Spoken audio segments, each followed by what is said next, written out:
को मत बताना, क्योंकि एक दिन आएगा जब वो इंसान आपको उन्हीं बातों को याद करवाकर नीचा दिखाने की कोशिश करेगा और ताने मारेगा। आप जाने अनजाने में कई बार कहीं अपने साथियों को, अपने मित्रों को, अपने परिवार वालों को या फिर अपने प्रेमी या प्रेमिका को कुछ ऐसे सीक्रेट होते हैं आपकी लाइफ के जो बता देते हो। आपको लगता है कि वो आपको समझेंगे और हमेशा आपके साथ रहेंगे, लेकिन मेरी एक बात याद रखना, समय से बलवान कोई नहीं है। जब असली बारी आती है तो ये आपके ही सीक्रेट यूज करके आपको ही परेशान करते हैं, आपको ही नीचा दिखाने की कोशिश करते हैं। इसलिए जिंदगी में इस बात को हमेशा याद रखना कि आपके सीक्रेट सिर्फ आपके और सिर्फ आपके पास रहना चाहिए। आगे इस बात को भी याद रखना कि यदि आप किसी इंसान के ज्यादा करीब हो जाओगे तो वो आपसे उतना दूर चले जाएगा, और यदि आप किसी इंसान से दूर जाते हैं तो वो आपके उतना ही करीब हो जाता है। कई बार आप लोगों का अपने आप से ही एक सवाल रहता है, और वो सवाल ये है कि किसी इंसान को अपने ज्यादा करीब कैसे लाऊं। इसका एक नियम है जो सुनने में बड़ा उल्टा है, लेकिन यदि करेंगे तो आपको जरूर फायदा होगा। और नियम ये है कि आप किसी इंसान से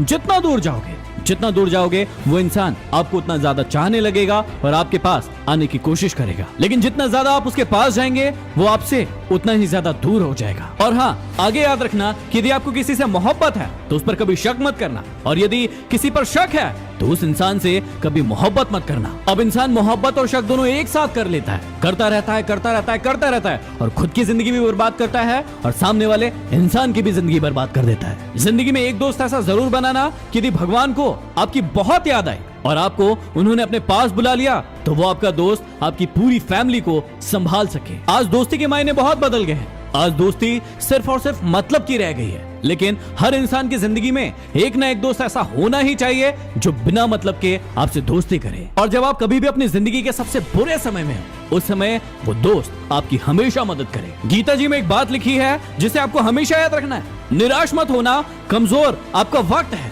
आप नहीं। जिंदगी में कभी न कभी कहीं न कहीं ऐसा मौका आता है जब आप अपने आप को बहुत ही कमजोर महसूस करते हो। आपको लगता है कि आपके साथ कोई नहीं है और आपका वक्त बहुत ही बुरा चल रहा है, लेकिन एक बात हमेशा याद रखना कि आपका वक्त बुरा हो सकता है, लेकिन आपकी ताकत, आपकी पावर आपसे कोई नहीं छीन सकता। आप जैसे पहले थे वैसे के वैसे ही हो, अंतर सिर्फ समय का होता है। इसलिए उस समय के गुजर जाने का इंतजार करो और अपने आप को और बलवान बनाओ। और आगे हमेशा याद रखना कि उस इंसान से कभी झूठ मत बोलना जिसे आपके झूठ पर भी बहुत विश्वास हो, क्योंकि वो इंसान आपसे बहुत मोहब्बत करता है, वो आपके झूठ को भी सच मान लेता है। लेकिन अब आपको ये बात ख्याल में रखना है कि उसका विश्वास कभी टूटने नहीं देना है। और हमेशा याद रखना कि भरोसा यदि खुद पर रखो तो ताकत बन जाती है, और यदि दूसरों पर रखो तो कमजोरी बन जाती है। इसलिए आपको सिर्फ और सिर्फ अपने आप पर विश्वास करना है। खुश रहिए, आगे बढ़ते रहिए और मेहनत